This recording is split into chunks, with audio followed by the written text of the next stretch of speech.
This is section 8.1, problem number 4. This is asking you the same way, the same thing that the problem number 3 was asking you, except for it's doing it in a different format.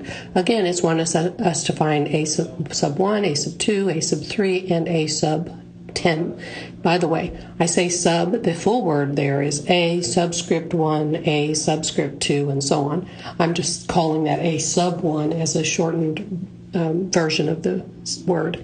So that means everywhere there's an n, I need to plug in a 1. So to find a sub 1, I write a sub 1 equals 3 times 1 minus 2. 3 times 1 is 3, minus 2 is 1, so a sub 1 is 1. All right, a sub 2 is 3 times 2 minus 2. 3 times 2 is 6, and notice I'm following my order of operations. 6 minus 2 is 4, so a sub 2 is 4. A sub 3 is 3 times n, which is 3, minus 2. 3 times 3 is 9, minus 2 is 7. So a sub 3 is 7. And then a sub 10, that's 3 times n, which is 10, minus 2. That's 30 minus 2, which is 28. So a sub 10 is 28. All right, let's go to the second example.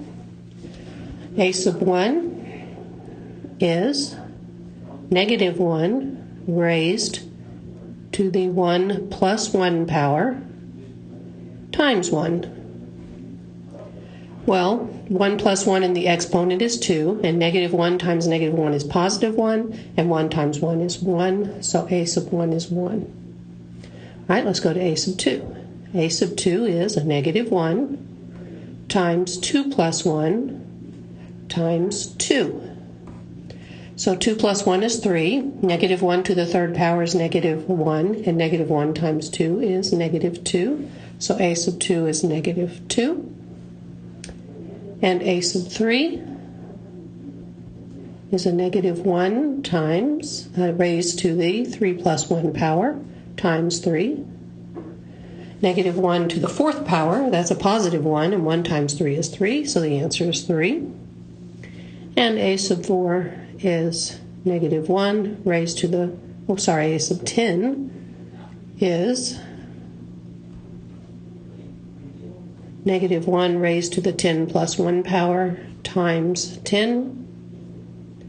So 10 plus 1 is 11. A negative 1 to the 11th power is negative 1, and negative 1 times 10 is negative 10. And we get a negative 10. Notice how these signs in both example 3 and in 4b, the signs alternate from positive to negative to positive to negative. That's happening because this negative 1 is being raised to a power that's changing every time. So when the exponent is an even number, it becomes a positive answer. And when the exponent is an odd number, then it's a negative number. So we call that an alternating sequence.